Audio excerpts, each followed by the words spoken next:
आज chief justice Pakistan ने जो एक ऑब्जर्वेशन दी है वो बड़ी साहिब ऑब्जर्वेशन है। उसमें उन्होंने कहा है कि तमाम इदारे सुप्रीम कोर्ट के अहकामात के पाबंद हैं आर्टिकल 190 के तहत। मरियम नवाज जो हैं वो क्यों इन जजेस को टारगेट कर रही है? ये तमाम कैंपेन सिर्फ एक मकसद के तहत हो रही है और वो मकसद ये है कि चीफ जस्टिस पाकिस्तान जो नैब की अमेंडमेंट्स की केसेस सुन रहा है वो बेंच डिसॉल्व हो जाए और वो अपना फैसला ना दे। वो 1100 अरब रुपए का फायदा जो शरीफ फैमिली ने और जरदारी फैमिली ने लिया है, जिसको हम कहते हैं कि NRO 2023 है, उसको बचाने के लिए इस वक्त सुप्रीम कोर्ट को टारगेट किया जा रहा है। मरियम नवाज ऑन रिकॉर्ड है ये कहने के ऊपर कि उनके पास वीडियोस भी हैं, तो इसलिए हमें वीडियोस के लिए भी तैयार रहना चाहिए कि जजेस की वीडियोस भी वो मरियम नवाज ला सकती हैं, क्योंकि इस वक्त ये जो केस है ये वो तोता है जिसमें मरियम नवाज की, नवाज शरीफ की, हसन नवाज की, हुसैन नवाज की एंड शहबाज शरीफ फैमिली की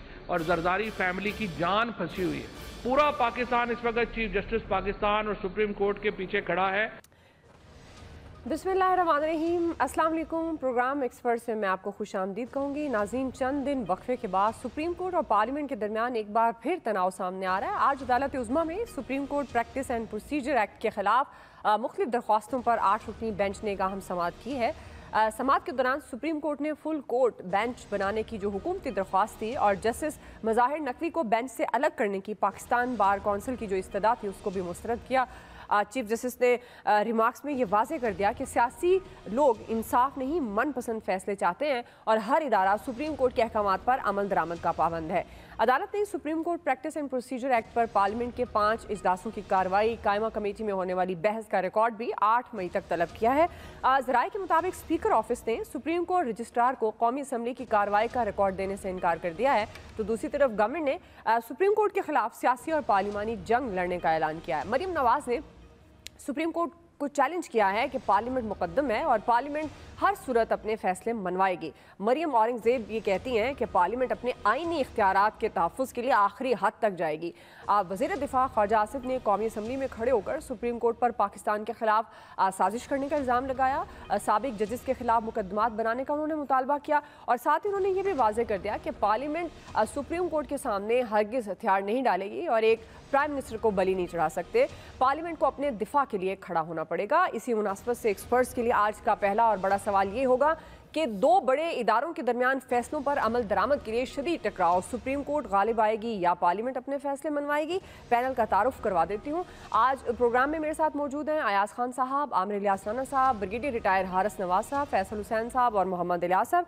मैं आप सबको खुशामदीद कहूँगी। आमिर साहब, मैं आपसे आगाज़ कर रही हूँ, चूँकि इलेक्शन और सुप्रीम कोर्ट प्रोसीजर एक्ट के मामले पर मुल्क के 2 आईनी इदारों के दरमियान लड़ाई खुलकर सामने आ रही है और इस पर अब तो खुलकर बातचीत भी हो रही है। चीफ जस्टिस साहब चाहते हैं कि हर सूरत सुप्रीम कोर्ट के फैसलों पर अमल दरामद होना चाहिए, मगर गवर्नमेंट भी अभी तक डटी हुई नज़र आ रही है।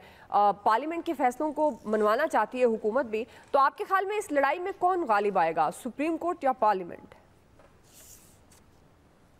एक पहले मज़े की छोटी सी बात कि ये आइन कानून पे तो ज़ाहिर हम बहस करते हैं। ये विटामिन के टीके आपने सुने हुए हैं ना, वो विटामिन के टीके आजकल पुरानी जगह पे नहीं लग रहे। हाँ। वो शिफ्ट हो गए हैं, इसलिए पावर भी शिफ्ट होती हुई नज़र आ रही है और लोगों में वो आ रहा है कि जनाब ये कर देंगे और वो कर देंगे। ठीक है, ख्वाजा आसिफ साहब ने ज़रूर कहा है कि वो हम नहीं देंगे, लेकिन कानूनी पोजीशन यही है, अकली पोजीशन यही है, आइनी पोजीशन ये है कि अगर चीफ जस्टिस साहब ने उनसे मांगी है कि हमें दे दें कि कमेटी में क्या हुआ है, और कुछ छुप के तो काम नहीं हुआ, कमेटी में फैसला हुआ है, फिर वो पार्लियामेंट में क्या तकरीरें हुई हैं इसको बनाने के लिए दे देना चाहिए। वो अलग बात है कि वो रजिस्ट्रार को जो नहीं भेज रहे, वो सुप्रीम कोर्ट से बालातर बना के नहीं भेज रहे। चीफ जस्टिस साहब ये हों या पहले वाले हों, रजिस्ट्रार को जाना चाहिए। हिसाबात हैं, गवर्नमेंट ऑफ पाकिस्तान के पैसे से जज इखराजात करते हैं, क्यों छुपाते हैं? ये कह देना कि हमने ऑडिट करा लिया, नहीं। जब आप सबको चेक करते हैं तो अपने ऑडिट के हिसाबात भी दे दें। यहाँ तक ये बात है। अब है वो जो इस्तेहकाक किया है, लोग बहुत बात करते हैं कि जी पार्लियामेंट को जो भी इख्तियार है, लेकिन आइन के अंदर मौजूद है, सुप्रीम कोर्ट के इख्तियारात कम नहीं किए जा सकते शेड्यूल 55 और उसकी शेक 4 के तहत। बिल्कुल सही बात है। तो इस कानून में सुप्रीम कोर्ट के इख्तियारात बढ़ाए गए हैं। चीफ जस्टिस के इख्तियारात को रेगुलेट 2 और जज लगा के करने की जो मुजवदा कानून वैसे तो नोटिफिकेशन हो चुका हुआ है, सिर्फ उसको स्टे है, कानून तो वो बन चुका है अब अपने तौर पे, तो वो रेगुलेट किया गया है, वो चीफ जस्टिस ऑफ पाकिस्तान के इख्तियार हैं। सुप्रीम कोर्ट 17 जजों पर मुश्तमिल है जो कि 1997 के एक्ट के तहत है, वो भी आइन के तहत 17 जजेस नहीं है। वहां पे भी एक बड़ा लेकुना है, बेशक फायदी साहब ने लिखा है, लेकिन असल बात यह है कि 30 दिन में यह असामियां पुर होनी चाहिए थी। जब आप कहते हैं कि लकीर, पॉइंट, फुल स्टॉप हर चीज आइन और कानून के मुताबिक होना है, तो मोहतरम चीफ जस्टिस साहब आपको ये 2 जजेस ले लेने चाहिए। यहां आपकी कमजोरी नजर आ रही है और वो बड़ी वजाहत से आ रही है कि आपको अपनी चॉइस के जज नहीं मिल रहे। मेरी तो अपनी जाती राय यह है कि ये चॉइस के जजेस का सिलसिला इन्हें खुद खत्म करना चाहिए। जब ये कहते हैं हर चीज आइन कानून और उसमें सवाबदीदी इख्तियार इन्होंने प्राइम मिनिस्टर के भी खत्म किए, तो ये चिटें अपने पास chief justice of the respective high courts और चीफ जस्टिस ऑफ पाकिस्तान ने क्यों रखी हैं? ये सब के नाम लें, लोगों से पूछें कि भाई ये कब कैसा वकील था, कैसा जज था जिसको एलिवेट करना है सुप्रीम कोर्ट में या उसको हाई कोर्ट में जज लगाना है, किसी भी हाई कोर्ट में लगाना है। ये जब एक पीएन को भी सजा दे देते हैं रखते हुए कि जी इस अफसर ने बगैर इश्तिहार के भर्ती किया है, तो इन जजेस को भी रेगुलेट होना चाहिए। ये सिर्फ अपनी अपनी चैम्बर्स, ये जो आप नाम सुनते हैं ना बड़े बड़े वकला के, इन सब के चैम्बर से वकला निकलते हैं। इस चैम्बर के 3 आ गए, इसके 4 आ गए, सारी जंगी बार्स में इसी बात की होती है। तो जब अगर शफाफियत और क्रिस्टल काम करने पे बहस कर रहे हैं सब चीजों पे, तो फिर इन पे भी होनी चाहिए। अब आप आ जाएं कि जी वो कह रहे हैं कि हमें मनवाना है, सुप्रीम कोर्ट के फैसले को मानना चाहिए। ये कोई नहीं कह रहा कि कोई जी शऊर ये बात नहीं कह सकता कि नहीं होना चाहिए, लेकिन चूंकि अब ये सुप्रीम कोर्ट के अंदर से बहस पब्लिक में आई है, तो उनके अपने साथियों ने ये मौका फराहम किया है या चीफ जस्टिस साहब ने फुल कोर्ट ना बुला के, वो एक तरफ कहते हैं मैंने एक जज को बिठा के किसी को मैसेज देना था, बिल्कुल आपका इख्तियार है, आपका ही इख्तियार है कि आप उसमें सुप्रीम जुडिशल काउंसिल में वो जो रेफरेंस आए हुए हैं उनको ना लगाएं, ये भी आपका इख्तियार है। लेकिन कोई पूछेगा तो सही ना कि जी अगर आपके जजों के बारे में चाहे वो गलत या सही है, कोई वेरिफिकेशन आप लोगों को भी कर लेनी चाहिए कि झूठा है सच्चा है, ताकि लोग इल्जामात लगाएं उनको पकड़ के अंदर कर दें। क्यों आप मौका देते हैं कि जो रोजाना प्रेस कॉन्फ्रेंस हो रही है कि इस जज साहब के इतने असासे हैं, इस जज साहब के इतने असासे हैं, तो वो रास्ता भी बंद करना होगा। वो कुव्वत से होगा जब इखलाकी तौर पे आप बिल्कुल हर चीज को जिस तरह 90 दिन में आइन ढूंढ के आइन के अंदर आप पंजाब में ला रहे हैं और केपी के अंदर इलेक्शन का नाम ही नहीं ले रहे, तो फिर सवाल उठते हैं, फिर उसका जवाब भी सुप्रीम कोर्ट को देना होगा। इख्तियार तो उनका है, हम उनके बाकायदा एहतराम के साथ बात करते हैं कि सर ये आपने ही फैसले करने हैं, फंस हम सारे गए हैं, ना इधर से कोई फैसला हो रहा है ना उधर से हो रहा है, कुव्वत नाफजा अपनी जगह पे बिल्कुल क्लैरिटी के साथ खड़ी है कि इलेक्शन नहीं होने, तो फिर करा लें। सही है ब्रिगेड साहब, आप इस सारी सिचुएशन को किस तरह से देख रहे हैं? आप जिस तरह के आज के रिमार्क्स थे, फिर पार्लियामेंट के हवाले से जिस तरह से ख्वाजा आसिफ ने भी कहा कि प्राइम मिनिस्टर को कुर्बानी नहीं देने देंगे, फवाद चौधरी साहब भी एक तरह तो कह रहे हैं कि 15 में से जो 8 जजेस हैं वो नून, अब ये दोनों तरफ से वो अपोजिशन और हुकूमत वो कह रही है ये कुछ जज उनके हैं, वो कहते हैं कुछ जजेस उनके हैं। मतलब जो चीफ जस्टिस साहब के रिमार्क्स हैं फिर वो सही कह रहे हैं कि ये सियासी मफादात के लिए फैसले लेना चाहते हैं, सियासत ये नहीं चाहते कि कोई इंसाफ पर फैसले हों। तो अब ये जो पार्लियामेंट वर्सेस सुप्रीम कोर्ट मामला आपको किस तरह जाता हुआ नजर आ रहा है? बयानात से तो लग रहा है खासे गंभीर है मामला ब्रिगेड साहब। देखें यही बात है कि अभी एस्टेब्लिशमेंट ने जब अपने आप को दूर कर लिया, साइड पर हो गया, अब आप देखें कि अवाम देख रहे हैं कि हमारे सियासतदान किस तरीके से हेड ऑन क्लैश कर रहे हैं, और एक अदारा जो जिसके बगैर तो फिर जंगल का कानून है, अगर आप सुप्रीम कोर्ट के ऑर्डर्स को आप नहीं मानेंगे तो इसको इम्प्लीमेंट किसने करना है? It is executive, chief executive of the country, जिसके पास इंटीरियर मिनिस्ट्री है, पुलिस है, रेंजर्स है, टू इंश्योर आप किसी गरीब कैदी को पकड़ते हैं तो उसको अरेस्ट कौन करता है, ऑर्डर को कौन मारता है? आपकी एग्जेक्टिव करती है। सेकंड ये है कि आप ये तमाम अदारों के ऊपर ये लाजमी है कि जो सुप्रीम कोर्ट के ऑर्डर होंगे, राना साहब ने भी बात की है, उसको ऑर्डर्स को इम्प्लीमेंट करें। डिटेल मांगी आप डिटेल दे दें, उसके बाद अगर आपको उन्होंने 8 तारीख को दोबारा ये मंडे को केस आप गो एंड आपकी लीगल टीम बहुत अच्छी है, go and give your argument and find a solution. अगर आपके आर्गूमेंट ठीक हो तो दे कांट गो गए कि इतना बिल्कुल ही गिर जाएं। यहाँ पर आजम तारड़ साहब को बहुत सोच समझ के करना जी, ये वज़ीर कानून है, जाहिर है कि उनके मशवरे हैं, ये देखना है कि क्या जुडिशरी को और अपना कितना नुकसान उठाना चाह रहे हैं। नंबर 2 बात ये है कि इस वक्त मरियम नवाज की स्टेटमेंट कि आज ख्वाजा आसिफ ने हद कर दी है। ऑनेस्टली आई फील कि मैं इतना एम्बेरस इसलिए हो रहा था कि इस वक्त ना वो इतना उनको अंडर प्रेशर कर रहे हैं सुप्रीम कोर्ट को कि नैब का डिसीजन ना लें जो केस चल रहा है, नंबर 2, ये जो अभी 184(3) का है वो ना करें, शेड्यूल उसको ख़त्म कर दें। 14 जो मई वाला डिसीजन है वो ख़त्म कर दें। तो ये सियासी मसाइल, अपने मसले हल करने के लिए आप आला जुडिशरी, सुप्रीम जुडिशरी को मत इस्तेमाल करें, मत तबाह करें। और ये बड़ा ख़तरनाक। और ये देखिए, chief of army staff general Asim ने बड़ा सही फैसला किया था कि we are out of it now हमारे अवाम को पता जानी चाहिए हमारे पॉलिटिशियन की बर्थ क्या है, क्या ये बैठ के अपने मसाइल हल कर सकते हैं, क्या ये जिम्मेदारी और मेच्योरिटी दिखा सकते हैं, क्या वो दिखा रहे हैं। आप मुज़ाकरात कर रहे हैं, आपकी हुकूमत की पार्टी के हर वज़रा उसके खिलाफ बोल रहे हैं, तो आपने क्या मुज़ाकरात करने हैं। ये एक बहुत इंपॉर्टेंट है। और फिर ये इस वक्त क्या ये हालात मैटर करते हैं, ये बड़ा ख़तरनाक खेल खोल है। देखें, फ़ौज का बड़ा क्लियर है, उनकी रेड लाइन क्या है। नंबर 1, नेशनल सिक्योरिटी इशू होगा, जहाँ पर आ होगा फौज विल इंटरफेयर करेगी और करनी चाहिए। नेशनल स्टेबिलिटी, उसके ऊपर अगर खुदा ना खतर, ये अब क्या चाहिए पीएम, देखें अगर हेडलाइन प्लान कर रहे हैं, दे वांट कि इसको इतना हाई पिच पे ले जाएं कि या तो सुप्रीम कोर्ट के बड़ा ड्रास्टिक डिसीजन ले ले और ये सियासी शहीद बन जाए, या फौज इंटरफेयर, एस्टेब्लिशमेंट इंटरफेयर करे और ये कहें देखें जी हमें तो हटा दिया, हम तो इलेक्शन कराना चाह रहे थे, 2 साल के लिए सिस्टम चला जाए और बाद में रीऑर्गेनाइज करके इम्प्रूव करके इलेक्शन दो। ये चाह रहे हैं। ये हुकूमत को ये नहीं करना, अवाम को बड़ा गलत मैसेज जा रहा है, दुनिया को गलत जा रहा है, इकोनॉमी तबाह हो रही है और सियासी से काम नहीं है। आई थिंक ये लम्हा फिक्री है and every Pakistani should be worried about it. जी अयाज साहब, आप किस तरह से देख रहे हैं सुप्रीम कोर्ट वर्सेस पार्लियामेंट, और जिस तरह आप ब्रिगेड साहब भी बात कर रहे हैं, ज़ाहिर आज बड़ा इम्पोर्टेंट वो एक तीसरा फेज़ है मुज़ाकरात का, तो आपको क्या लग रहा है ये जो बयानात की गर्मा गर्मी है ये मुतासर कर सकता है मुज़ाकरात को? पहली बात तो ये कि ब्रिगेड साहब ख्वाजा आसिफ की तकरीर सुन के हैरान और परेशान हो रहे थे, मैं इनकी बात सुन के हैरान और परेशान हो रहा था। ब्रिगेड साहब अल्हम्दुलिल्लाह ख्वाजा आसिफ का उस पॉलिटिकल पार्टी से ताल्लुक है जिन्होंने फिजिकली हमला किया था सुप्रीम कोर्ट पे। क्योंकि फैसले हमें चाहिए हमारी मर्जी के, जज हमें चाहिए जो हमारे हक में फैसले दे सकें। भाई सबसे बड़ा इशू ये है, जो ये इतनी मेहरबानी कर रहे हैं, ये इस वक्त जो पार्लियामेंट में बैठे हुए हैं, सुप्रीम कोर्ट के जो इख्तियारात बढ़ा रहे हैं, देखिए क्या मतलब इनको मतलब मुसीबत पड़ी हुई है कि यार इनको मतलब रातों को नींद नहीं आती कि सुप्रीम कोर्ट के इख्तियारात कम है, तो किसी तरीके से वो इख्तियारात बढ़ा लें। मतलब खुदा का नाम लो यार, 8 जज आपकी तरफ होते तो मैं देखता आज हालात क्या होते, किसी चीज की जरूरत ही नहीं पड़नी थी। सिंपल बात यह है कि इलेक्शन के लिए जब कहा गया कि जी इलेक्शन कराएं, चलें ठीक है, केपी के इलेक्शन नहीं कहा गया, मतलब इसकी नौबत ही क्यों आई?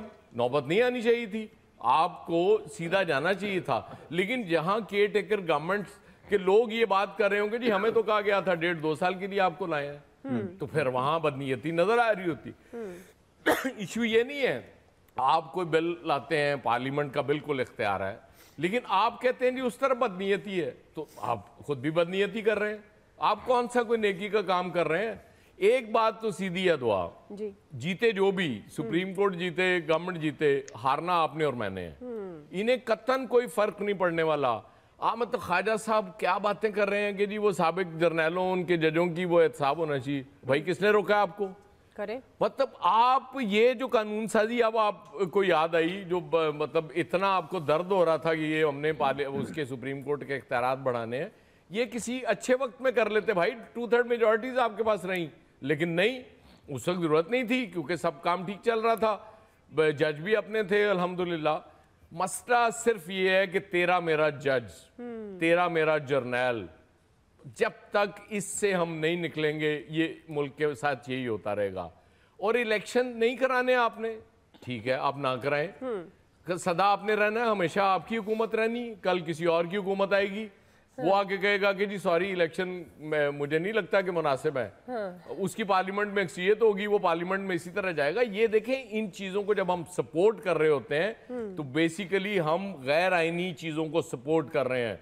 हम इस मुल्क में जंगल के कानून को सपोर्ट कर रहे हैं कि जब जिसका दिल करे वो इनकार कर दे कि जी जाए मैं इलेक्शन नहीं कराता, चाहे कोई भी है, इसमें मैं इस बहस में नहीं पड़ता, और ये सारे मसाइल हल हो जाएंगे। आज जो 9 बजे मीटिंग होनी है उसमें आप एक डेट पे मुत्तफिक हो जाएं, ना आपको सुप्रीम कोर्ट पे चढ़ाई करने की जरूरत रहेगी, ना कोई नया बिल बनाने की जरूरत रहेगी, आराम तो बस या ना फवाद चौधरी को इतनी लंबी तकरीर करनी पड़ेगी आके चैनल्स पे, सिंपल बात यह है कि आप उस पर इतफाक कर लें, एक डेट पे इतफाक कर लें। जब आपकी मुखालिफ पार्टी, जो आप समझ रहे हैं जिस वजह से आप इलेक्शन में नहीं जा रहे कि वो बहुत पॉपुलर हो गई है और शायद बर्बाद करके निकल जाएगी हमें, जब वो इस चीज पे मुत्तफिक है कि एक दिन इलेक्शन कराने पे इत्तेफाक कर रही है, तो आपको इससे पीछे नहीं हटना चाहिए। ये बाकी मसाइल खुद हल हो जाएंगे। सही है जी। फैसल साहब, आप किस तरह से देख रहे हैं, कौन गालिब आएगा सुप्रीम कोर्ट पार्लियामेंट की ये जो लड़ाई इस वक्त हम देख रहे हैं? देखिए, इम्पोर्टेंट ये नहीं है कि गालिब कौन आएगा, गालिब तो तय है कि कौन है, उसके लिए आना नहीं होता, वो तो फिक्स है गालिब। मगलूब कौन आएगा ये इम्पोर्टेंट है। गालिब पे तो कभी पाकिस्तान में डिबेट ही नहीं हुई है, गालिब का तो तय है कि किसको आना, क्यों रहता फिक्स है। बात ये है कि गालिब का कोई शेर क्या है? गालिब चेंज हो गया हो, गालिब शायद मीर तक मीर बन गया हो। गालिब का तो तय है, 70 साल से तय है कि गालिब किसने रहना है। गालिब का तो लुगत में एक ही नाम लिख दिया गया, उसमें फिर यहाँ चेंजिंग, मगलूब चेंज होते रहते हैं, कभी कोई मगलूब हो जाता है, कभी कोई हो जाता है। आप सही तशरीह किया। बात ये है कि बेचारी इतनी बेचारी बदनसीब गवर्नमेंट है, इतनी बदनसीब गवर्नमेंट है कि जो लोग इस हुकूमत का साथ दे रहे हैं ना, यकीन करें वो भी शर्मिंदा हो रहे हैं। उनको भी अल्फाज नहीं मिलते इस हुकूमत को जो है ना किस तरह सहारा दें। कोशिश तो पूरी करते हैं, बेइज्जत हो जाते हैं। जिस तरह इस्टेब्लिशमेंट मौजूदा हुकूमत के साथ खड़ी हुई है ना, यकीन करें कोई और सियासी पार्टी होती ना तो वो बोलती भाई 90 दिन में नहीं 9 दिन में इलेक्शन कराओ। लेकिन इनको पता है ये इतनी कमजोर पिच पे जा चुके हैं, ये इस्टेब्लिशमेंट की मदद से भी जो है ना वो इलेक्शन नहीं जीत सकते। ये नून लीग को बैठ के सोचना होगा कि वो भाई अपने आप को कहाँ थे और कहाँ से जो है वो कहाँ लेकर आ गए, और कौन आदमी इनको कहाँ से जो है वो कहाँ लेकर आ गया, और कौन जो है वो कहाँ से कहाँ लेके जा रहा है। सिर्फ आ तो गया, वहाँ भी स्टॉप नहीं लगा, मुस्तकिल नीचे की तरफ गिरते चले जा रहे हैं। टाइम है, वापसी का तो इनको रास्ता ही नहीं मिल रहा है। तो कब तक गिरेंगे भाई? गिरना है तो आप गिरो ना, मेरी समझ में नहीं आता हमें क्यों गिरा रहे हो, इस कौम को क्यों गिरा रहे हो? आपको जितना गिरना है गिरो, हमें कैसे? हमें तो कोई हमदर्दी नहीं है। जिनको हमदर्दी है उनको अफसोस करें, ये पूरी कौम के साथ क्यों गिर रहे हैं? देखिए, ये तो तय है ना कि पाकिस्तान में इलेक्शन जो है वो मैनेज होते हैं। तो मैनेज कौन करता है? मैं करता हूँ, आप करते हैं, कौन करता है? जो करता है वो किसके साथ है? और एलानिया साथ है। प्रॉब्लम क्या है फिर? आपका खौफ, आपका डर, आप इतने कमजोर हो चुके हो कि आपको पता है कि आप जो है वो किसी सहारे भी ना, किसी सहारे आप वो यानी कि पोलियो की इनकी टांगे वो पोलियो ज़्यादा हो चुकी हैं कि कोई भी इंजेक्शन जो है ना, वो जो आमिर साहब बोल रहे हैं ना, जगह चेंज हो गई, इंजेक्शन विटामिन, इन टांगों में आप कहीं भी इंजेक्शन लगा दें, ये टांगे में अब दम नहीं आ सकता, ये खड़ी नहीं हो सकती ये टांगे। जैसे कल ब्रिगेडियर साहब ने कहा कि हालात की वजह से इलेक्शन नहीं करा रहे, हार जाएंगे, तो भाई ये तो 100 साल तक, इसका मतलब इस मुल्क में इलेक्शन ही नहीं होंगे। तो 100 साल तक बैठे रहे, हालात तो सही नहीं होने। सही, कोई दूर तक किसी को कोई उम्मीद है कि हालात सही होने का? कोई 1% इम्कान, कोई आधा। इनकी अपनी पार्टी को उम्मीद नहीं है, किसी और से जो है वो शिकवा क्या करे? किसी लीडर ने बताया कि भाई इतने अरसे में, इनके वजीर खजाना ने बताया, मरियम नवाज साहिबा ने बताया कि भाई इतने अरसे में हम हालात सही कर लेंगे। हमें तो इलेक्शन में कोई इंटरेस्ट ही नहीं है कि आप जीते, इमरान खान जीते, ये तो एक सिस्टम ही है, ये तो चंद अफराद का सिस्टम है ना। आप खुद बता दो ना कि भाई 2 साल के अंदर हम हालात सही कर लेंगे, हमारा ये प्लान है, हमारा ये प्रोग्राम है, इसके तहत हम 2 साल के अंदर जो है ना हालात को सही कर लेंगे। ना कोई प्लान है, ना कोई प्रोग्राम है, बस बैठे हुए कि भाई इलेक्शन नहीं कराएंगे। भाई मत कराओ इलेक्शन, कब तक नहीं कराओगे? सही, कब तक? आखिर कोई रिजल्ट तो होगा, अक्टूबर में भी कराने के मूड में नहीं है। खींच रहे ताकत के जोर पे। पाकिस्तान में देखें यही माशाल्लाह, जो फौजी डिक्टेटर आता है वो क्या करता है? वो यही कहता है ना कि मैं 90 दिन का कह के वो 11-11 साल तक बैठे रहते हैं। तो ये भी यही काम कर रहे हैं ना कि इलेक्शन नहीं कर रहे। ये डिक्टेटरशिप हो चुका पाकिस्तान में, माशाल्लाह लग चुका है, इसमें कोई डिबेट होने की जरूरत नहीं है। अदालतों को वो बैक जजमेंट से कलम जो है काबू करता है, इन्होंने अपनी मर्जी की पार्लियामेंट के जरिए अदालतों को काबू कर लिया। बिल्कुल जो है इसको समझ लें कि इमरजेंसी लग गई है, कोई प्रॉब्लम की बात नहीं है, ताकत का कानून चल रहा है, ताकत का। एंजॉय करे, पॉपकॉर्न खाए, अभी इलेक्शन नहीं है। चलें, कल तो वैसे हमारे शो में ये बड़ा जिक्र कर लिया हमने पॉपकॉर्न का, तो कल मंगवाते हैं शो में, फिर नाचोस भी मंगवाए सब। हाँ, पॉपकॉर्न पूरी कौम खा रही है, पूरी कौम खा रही है। बैठा हुआ है, पॉपकॉर्न मंगवाने की अभी भी जरूरत है जी। इलियास साहब चले, वो बहुत ही जाती बात है जी। इलियास साहब आप इलियास साहब आपके ख्याल में कौन जीतेगा सुप्रीम कोर्ट पार्लियामेंट की जो इस वक्त चल रही है? हमने तो एंजॉय किया है। देखें जी, इस वक्त जो सुप्रीम कोर्ट और पार्लियामेंट नुक्ता नजर के मुताबिक बात कर दी, मैं तो एंजॉय कर रहा हूँ। जी जी इलियास साहब, आपका तो कोई नुक्ता नजर होता ही नहीं है। ख्याल है ना, के दरमियान जो आज अपना ये जाके सुनना के स्टार्ट में क्या बोला था और एंड क्या किया। के पास स्क्रिप्ट नहीं होगा, जिस आदमी के पास कोई स्क्रिप्ट नहीं होगा, जो आदमी के एजेंडे पर नहीं होगा, क्लियर है उसका कोई नुक्ता। आपने जो स्टार्ट में आज गुफ्तगू की उसका इख्तिताम उलट के बात करेगा और इख्तिताम वो किया जो मैंने कहा था, लिहाजा मैं एंजॉय कर रहा हूँ। बस अब आपके साथ क्या बंदा लालू खेत के दानिश्वर से बात करें। इलियास साहब को मौका। मैं तो पॉपकॉर्न की बात किया, पॉपकॉर्न खा रहे। अच्छा, मैंने कहा आप बैठे हैं मुजस्सम पॉपकॉर्न।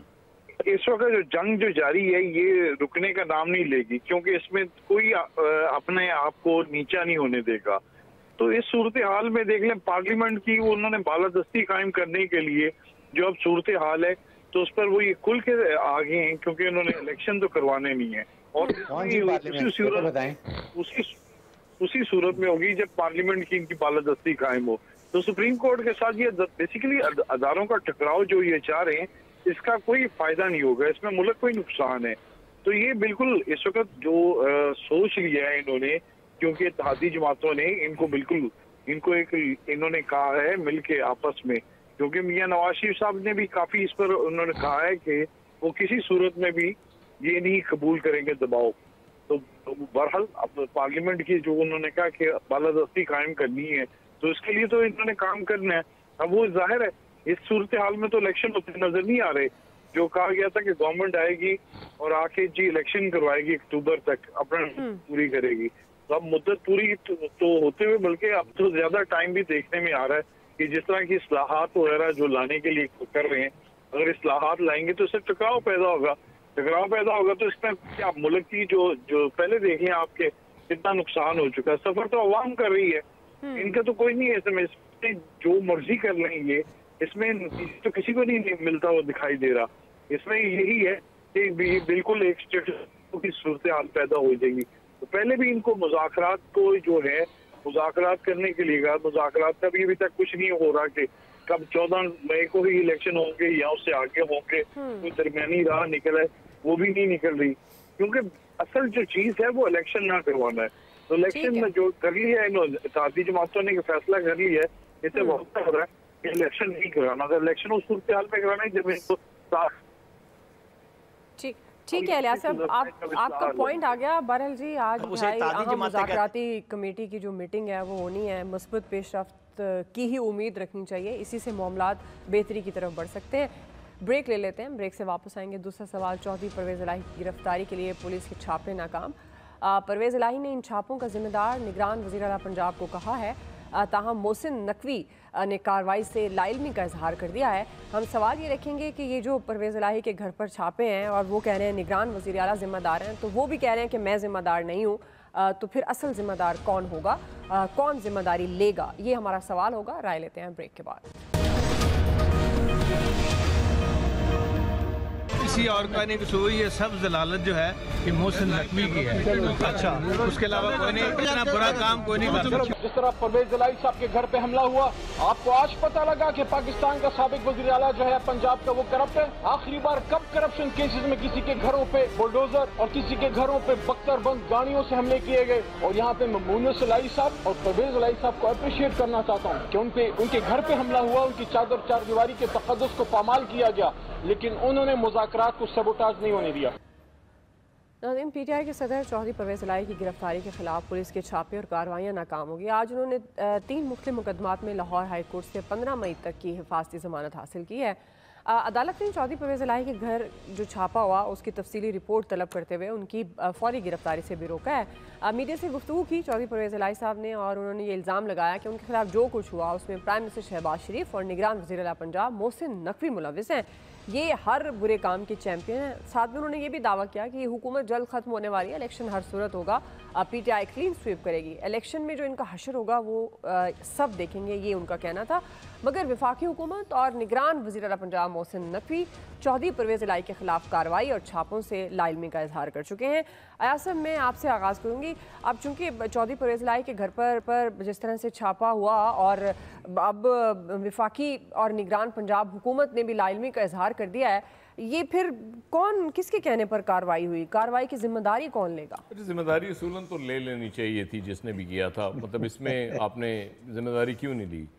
फिर परवेज़ इलाही साहब चूँकि 2 दफ़ा वज़ीर आला रह चुके हैं इस सूबे के, डिप्टी प्राइम मिनिस्टर भी रहे, स्पीकर भी रहे, तो मैं उनकी जो इन्फॉर्मेशन है ज़ाहिर है उसको चैलेंज तो नहीं कर सकता।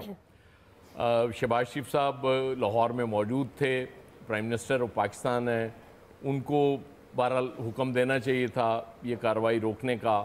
तब कमाल है, आपने गेट जिस तरह से तोड़ा परवेज़ इलाही का, और मैं आपको बताऊं परवेज़ इलाही और ये फैमिली ओवरऑल ही चूँकि बड़े वज़ादार लोग हैं, ये जितनी देर CM रहे और उसके बाद पहले स्पीकर भी थे, सॉरी जब स्पीकर थे हमजा शहबाज, आपको याद होगा जेल में थे, तो हमजा शहबाज हफ्ते में कम से कम 6 दिन तो बाहर होते थे। उसकी रीज़न ये था कि ये प्रोडक्शन ऑर्डर पे या असेंबली का इजलास चल रहा होता था, नहीं चल रहा होता था तो 5-6 कमेटियों में इन्होंने उनका नाम डाला हुआ था। वो कमेटी का इजलास बुला लिया जाता था और हमजा साहब इनके साथ अपने साथ वाला कमरा दिया हुआ था इन्होंने, जो पुरानी असेंबली है उसमें उनकी फैमिली भी आती थी, सारा दिन वहाँ बैठते थे वो। तो एक इस तरह का वो, उससे पहले भी मुशर्रफ दौर में भी हमजा शहबाज को जितना इन्होंने फैसिलिटेट किया, मतलब वो अमेजिंग है। लेकिन इसके बावजूद इस तरह की कार्रवाई होना परवेज़ इलाही साहब के खिलाफ, मतलब दिस इज़ टू मच। मुझे नहीं समझ आई कि किसको इतना गुस्सा था परवेज़ इलाही साहब पे और इस तरह की चढ़ाई की गई। खुदा के लिए मतलब कुछ आपको सोचना चाहिए, हमेशा इक़्तिदार में नहीं रहना होता किसी ने, और इन चीज़ों को मेरे ख्याल में कहीं ब्रेक लग जानी चाहिए, क्योंकि ये इंतकाम दर इंतकाम अगर होता रहा तो इस मुल्क में किसी का कुछ नहीं बचेगा। आज जो तख्त नशीन है कल को नहीं होंगे, कल कोई और होगा, इसलिए मेरा ख्याल है सबको होश के नाखून लेने चाहिए। सही है ब्रिगेडियर साहब, आप मुस्कुरा भी रहे थे और वाकई ये बात तो दुरुस्त है। एहतसाब के नाम पर जब सियासी इंतकाम का निशाना बनाया जाएगा फिर सवाल उठते हैं, लेकिन अनफॉर्चुनेटली हमारे यहाँ यही हो रहा है। जिसकी हुकूमत होती है वो अपोजिशन को सियासी इंतकाम का निशाना बनाता है, जो फिर वही अपोजिशन जब हुकूमत में होती है तो फिर हुकूमत जो अपोजिशन में होती है उनको सियासी इंतकाम का निशाना बनाते हैं। तो आप इसको किस तरह से देखते हैं? कार्रवाई की जिम्मेदारी आपके ख्याल में कौन लेगा? और इसी बात पे गालिबन आप मुस्कुरा दिए थे। बात है, बड़ी सिंपल सी बात है, it's a care taker government, ये उनकी जिम्मेदारी नहीं है। It is simple, prime minister of Pakistan and उसके बाद इंटीरियर मिनिस्टर, इनके मर्जी के बगैर ये ऑपरेशन नहीं हो सकता था।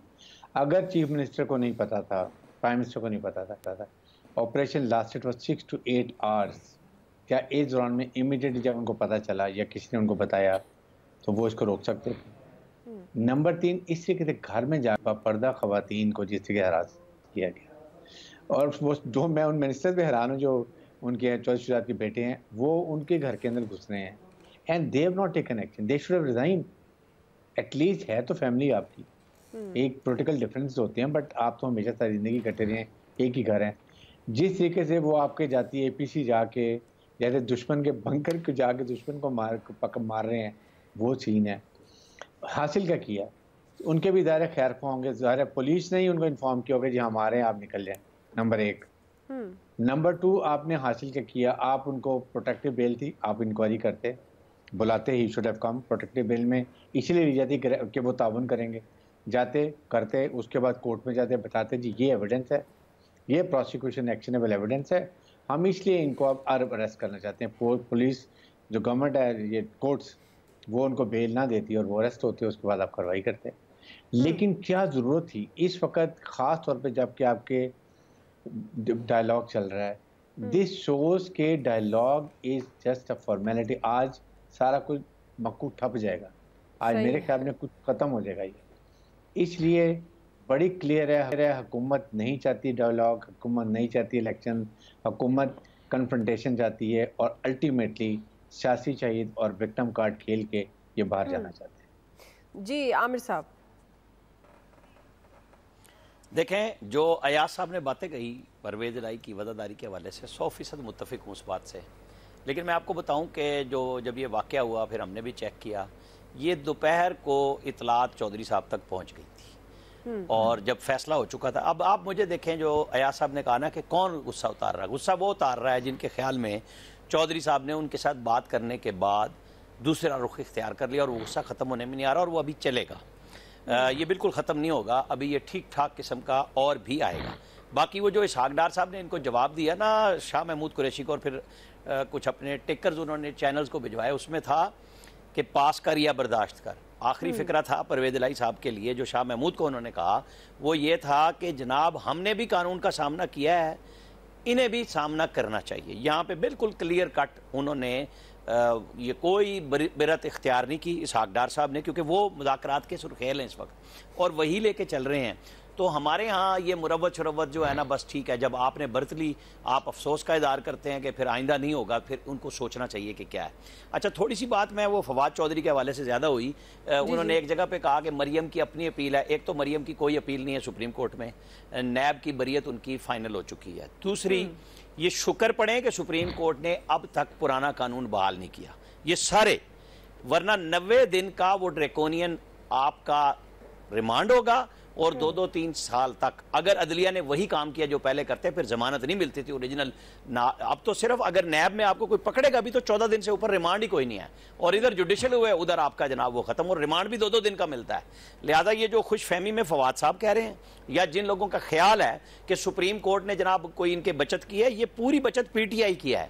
ये ध्यान रख लें कि जिस दिन नैब का ला बहाल हुआ, ये जो अब नैब का बना के भी पछता रहे हैं ना कि अभी किस तरीके से पकड़ें, क्योंकि नहीं पकड़ सकते। ये एंटी करप्शन देखें ना, पहले इन्होंने PTI ने चाहे वो बुजदार साहब थे चाहे वो चौधरी परवेज इलाही थे, हर रोज लोगों को पकड़ा जाता था और सुबह ही वो केस खत्म हो जाता था, जैसे अब हो रहा है। एंटी करप्शन को कोई नहीं समझता, FIA को भी कोई नहीं समझता। जो सख्त ला था वो नैब का था जो खत्म हो चुका है। शुक्र पड़े कि वो सुप्रीम कोर्ट उसको बहाल ना करते। सही जी, फैसल साहब। अच्छा देखिए, ये जो परवेज इलाही साहब की वज़ादारी की बात है, इसमें कोई दो राय नहीं कि एक वज़ादार किस्म का आदमी है, बल्कि इनका पूरा ख़ानदान ही एक वज़ादार ख़ानदान है और पूरे मुल्क में जो एहतराम की निगाह से देखे जाते हैं। जो इनके साथ हुआ इसमें भी कोई दो राय नहीं कि गलत हुआ, नहीं होना चाहिए था। लेकिन ये कहना कि कोई ऐसा पाकिस्तान की सियासी तारीख में कोई अनोखा वाक़या हो गया है, ये तो कोई अनोखा वाक़या तो नहीं है। ये कोई बख्तरबंद गाड़ी का इस्तेमाल पहली दफ़ा हो गया है, कोई भी ऐसा नया इस्तेमाल नहीं है। ये तो हमारे मुल्क का एक कल्चर है। हम तो 92 से जो कराची के अंदर बख्तरबंद गाड़ियाँ देख रहे हैं, इसी तरह आती हैं, इसी तरह दरवाजे तोड़ती हैं। यहाँ तो किसी और को उठाया भी नहीं, पता नहीं मुलाजिम उठा लिए तो क्या हुआ, कुछ कितने रिश्तेदार इनके उठा लिए। ये कल्चर, इस कल्चर को जो है ना वो ख़त्म करना होगा। इस कल्चर सिर्फ किसी फर्द वाहिद के वाक़े की गिरफ्तारी की मजम्मत करने के बजाय हमें उस सोच की मजम्मत करनी चाहिए कि आज इनकी हुकूमत है, ये लोग कर रहे हैं, कल इनके साथ हो रहा होगा और कल इनके साथ हुआ होगा नून लीग के साथ, आज ये लोग कर रहे हैं। ये सोच है ना कि जो ताकतवर आता है वो सामने वाले के साथ करता है, कोई कानून नहीं है ना। जब ताकत कानून पे हावी हो जाती है तो फिर सब कुछ होता है। तो ये नहीं होना चाहिए और हमें सबकी मजम्मत करनी चाहिए, सिर्फ ये नहीं कि एक वाक़े की मजम्मत करें, इस पूरे कल्चर की मजम्मत करनी चाहिए। जहाँ जहाँ जो करता है सबकी मजम्मत करनी चाहिए। अगर आप सिर्फ एक चंद वाक़यात की मजम्मत करेंगे और मजमूई वाक़यात को छोड़ देंगे तो फिर ये भी कोई ईमानदाराना साफत नहीं है। ठीक जी, इलियास साहब। बिल्कुल जी, बड़ा अफसोसनाक किस तरह का जो देखने में आया कि चौधरी साहब का जो उनका एक काम है, उनके जिस तरह उन्होंने काम किए उनके साथ इस तरह का सलूक किया गया। हालांकि जो केस देखें वो केस भी एक सड़क का है, गुजरात में एक सड़क पे उसमें जी कहा गया जी उसमें और उनको पता चला और एक रिपोर्ट बनी और उसमें कहा जी घपला किया और इस तरह हमला किया जैसे बहुत बड़े कोई जैसे कि टेररिस्ट होते हैं उनको पकड़ने के लिए किया गया, जिस तरह के ऑपरेशन किया जा रहा था और पुलिस की फोर्स ला के। तो वो यही है कि जिसको भी पूछते थे, बस जो पुलिस के जो क्या एंटी करप्शन के जो एडिशनल डायरेक्टर थे उनको एक फ़ोन आता था, वो दौड़ते थे फिर भागते थे। तो वो यही सूरत हाल थी कि उनसे आते थे, फिर उनसे पूछा गया कि नून लीग के लोगों पर इस तरह नहीं कर रहे, उनके पर भी तो केसेस बने हुए हैं, उनके दूसरों लोगों के पास क्यों नहीं जाते, इस तरह इधर क्यों कर रहे हैं। तो वो बस उन्होंने फिर अपने मुंह से ही कह दिया कि ये पॉलिटिकल सारी होती है मामलात वगैरह, तो उसके तहत ये चला जाता है। अच्छा। जाहिर है उस पर आप देखेंगे निगरान गवर्नमेंट भी नहीं मान रही, ना वफाकी हुकूमत मान रही है, तो ये किया किसने?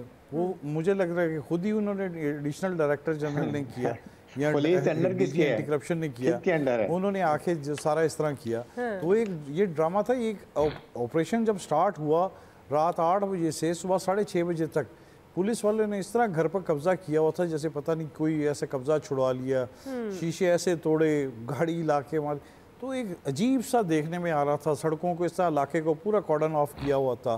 तो दूसरे दिन भी जाके इस तरह ही किया, जैसे खौफ और हरास फैला दिया। तो लोग तो सारी रात देखते रहे कि ये क्या हो गया, क्या माजरा हो गया। तो ये देखने में गवर्नमेंट को देखना चाहिए कि ये क्या हुआ। अभी तक फेडरल गवर्नमेंट की जानब से कोई इन्वेस्टिगेशन नहीं आई, प्रोविंशियल गवर्नमेंट भी कह रही है, निगरान जो गवर्नमेंट है वो भी कह रही है कि अब मामला कहाँ गया, ठप हो गया सारे मामलात में। और कौन था जो डायरेक्शन दे रहा था वो भी इनको नहीं कोई पता। और क्या दोनों रहे हैं कि ठीक हो गया।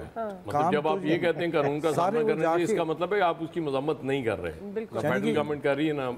बिल्कुल जी, दरवाजे ऐसे तोड़े जैसे कि पता नहीं क्या अंदर से किसको निकालने लगे। तो वही बात जो हम पहले कर रहे थे, ये जो एहतसाब का नाम लेकर या अब करप्शन की आड़ में सियासी इंतकाम का निशाना बनाया जा रहा है, बहरहाल ये रविश किसी सूरत भी दुरुस्त नहीं है। अब इस बारे में एक्सपर्ट्स का क्या कहना है, जिम्मेदारी कौन लेगा, आप जान चुके हैं। अभी हम एक ब्रेक ले लेते हैं नाज़रीन, ब्रेक से हम वापस आएंगे। तीसरा सवाल, आटा बिजली गैस सब कुछ महंगा है, हुकूमत के बजट में रिलीफ के इशारे मिल रहे हैं, क्या बजट से पहले बदतरीन महंगाई हुकूमती हिकमत अमली का हिस्सा है? ये हमारा सवाल होगा। राय लेते हैं ब्रेक के बाद। नाज़रीन, हर गुजरते दिन के साथ महंगाई में इजाफा देखने में आ रहा। आटा तारीख की बुलंद तरीन सतह पर मार्केट में इस वक्त बेचा जा रहा है, लेकिन हुकूमत की जानिब से गंदम के रिकॉर्ड पैदावार का दावा भी हो रहा है। तो दूसरी तरफ आलमी मंडी में पेट्रोलियम मसनूआत की कीमतों में कमी का रुझान जारी है। हुकूमत ने पेट्रोलियम मसनूआत की कीमतें बरकरार रखकर आवाम को एक बार फिर इस रिलीफ से भी महरूम कर दिया। बिजली फी यूनिट तकरीबन 4 रुपये महंगी कर दी गई है। LPG की फ़ी किलो कीमत में भी 5 रुपये का इजाफा हुआ है और उसके बाद महंगाई का तूफान मजीद तेज़ हो चुका है। लेकिन गवर्नमेंट ये कह रही है कि आइंदा बजट में महंगाई कम करेंगे और आवाम को एक बड़ा रिलीफ देंगे। इसी से मुतल्लिक हमारा सवाल, आमिर साहब मैं आपसे आगाज़ करी हूँ। आप चूँकि इस वक्त जो महंगाई की अगर बात करें तो उसको तो वो तो आम आदमी का जीना मुश्किल कर दिया इस महंगाई ने। जिस तरह मैंने जिक्र किया, बिजली महंगी है, पेट्रोल का किसी किस्म का कोई रिलीफ नहीं है, गैस महंगी है। अब आने वाली जो मजीद दिन होंगे, जाहिर है आपको पता है खपत बढ़ती है तो फिर और बिजली महंगी हो जाएगी। अब ये जो गवर्नमेंट रिलीफ देने की बातें कर रही है कि बजट से पहले महंगाई में जो है वो इजाफा हो रहा है लेकिन बजट के बाद रिलीफ देंगे, तो क्या ये कोई गवर्नमेंट की स्ट्रेटजी हो सकती है कि पहले महंगा कर दो और फिर बजट में उसको रिलीफ करके बाद में को जी हमने बजट बहुत अच्छा दे दिया? काश ये बात भी दुरुस्त होती कि ये ऐसा कर सकते थे, नहीं कर सकते।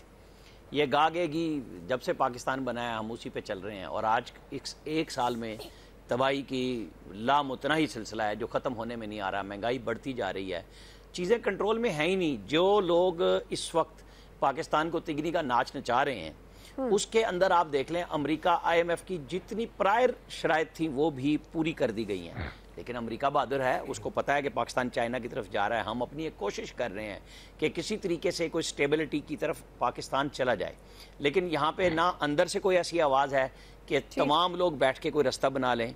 और रास्ता यही होगा कि अवाम की मज़ीद तबाही और जुतियाँ मारने वाले मज़ीद चाहिए। सही जी। ब्रिगेड साहब, आप किस तरह से देख रहे हैं, क्या वाकई बजट के बाद अभी जो आलमी मंडी की सिचुएशन, अगर हम सिर्फ पेट्रोल की बात करें तो 40 रुपए तक का रिलीफ मिलना चाहिए था। आटे की भी यही सिचुएशन है। रमज़ान में अगर थोड़ा सा मुनासिब किया, सस्ता तो नहीं कहना चाहिए लेकिन अब जो है वो मज़ीद महंगा कर दिया गया है। तो आप क्या समझते हैं कि ये गवर्नमेंट की कोई स्ट्रैटेजी हो सकती है? बिल्कुल स्ट्रैटेजी है कि they want to show maximum relief in budget के अंदर। उसके बाद जो नई हुकूमत अगर अपोजिशन गाती है तो then they will be in trouble. और एक साल के बाद इससे ज़्यादा उनको गालियाँ पड़ेगी क्योंकि वो उसको ऑनर नहीं कर सकेंगे।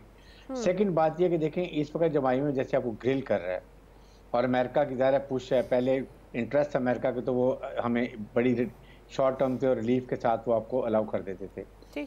इस वक्त ये मौका था कि पॉलिटिशियन बैठ जाते, मुल्क के वसी तर फवायद के अंदर बैठ के कोई फैसला करते, यूनिटी शो करते और बताते दुनिया को कि हम इकट्ठे हैं पाकिस्तान की बका के लिए, पाकिस्तान की सलामती के लिए और अवाम की फलाह के लिए। लेकिन ये तो सिर्फ पर्सनल है। नवाज शरीफ का इंटरेस्ट इज अबव ऑल, चाहे पाकिस्तान का इंटरेस्ट पाकिस्तान की आवाम का interest is on one side, that is what अपनी बड़ी सीरियस सिचुएशन है और इसके लिए अभी भी मौका है पॉलिटिशियन इसका कोई हल निकाले। जी आया सर। देखिए मैं बाकी तो ये चूंकि इंटरनेशनल रिलेशंस पे बात होगी, मैं सिर्फ आटे की बात करूंगा जी, क्योंकि एक आम आदमी का सबसे बड़ा मसला आटा होता है। आपने मुफ्त आटा बांटा, आप उसकी अलामती कीमत रखते 500 रुपए रख देते, सफेद पोश भी जाके ले लेता, सफेद पोश मुफ्त आटे की लाइन में नहीं लगा, वो छोड़ दें, वो जो करप्शन के इल्जाम है मैं उस तरफ जाता ही नहीं हूँ। आप वो पॉइंट्स बढ़ा देते जहाँ पे आप रिलीफ सब्सिडी दे रहे थे, बहुत बेहतर हो जाता। और क्या सिर्फ रमज़ान में लोगों ने रोटी खानी थी, रमज़ान के बाद अब रोटी नहीं खा रहे। अब खुदा के लिए ये जो वक्ती पॉलिसीज़ होती हैं ना, ये शॉर्ट टर्म पॉलिसी इतनी बुरी पॉलिसी। सेक्रेटरी फूड इसके मुखालिफ थे, चीफ मिनिस्टर पंजाब इसके मुखालिफ थे कि जी आप मुफ्त ना दें, आप अलामती कीमत। लेकिन शहबाज शरीफ साहब चूँकि मुफ्त रोटी भी एक दफ़ा उन्होंने खिलाई थी, उसमें भी आपको पता है कितना नुकसान हुआ था। तो ये मामला इवन मैं आपको बताऊं, अब ये पहली दफ़ा हुआ है कि सरकारी और दूसरी कीमत बराबर हुई है गंदम की। ठीक है, अभी भी अगर मिल ऑनर्स चाहें तो मजीद रिलीफ दे सकते हैं, क्योंकि जो बाकी आइटम्स गंदम से बनती हैं वो बड़ी महंगी बिकती हैं। जी फैसल साहब। अब ये आज साहब कह रहे हैं कि वो अलामती आइटम कीमत रख देते, तो फिर ये सोचा वाबा जो बुनियादी मकसद था वो कैसे पूरा होता? इशू ये तो नहीं है कि किसी को आटा मिल रहा है या नहीं मिल रहा। जो ये जो फोटो सेशन करवाना था या पूरे वाबा करने की, हम फ्री में आटा बांट रहे हैं, हम फ्री में गरीबों का ख्याल कर रहे हैं, तो वो मकसद कैसे पूरा होता? मकसद की बात है वो भी पूरा नहीं हुआ, वो भी पूरा नहीं हुआ। महंगाई खत्म करने आए थे, महंगाई खत्म कर नहीं सके, सीधी सी बात है।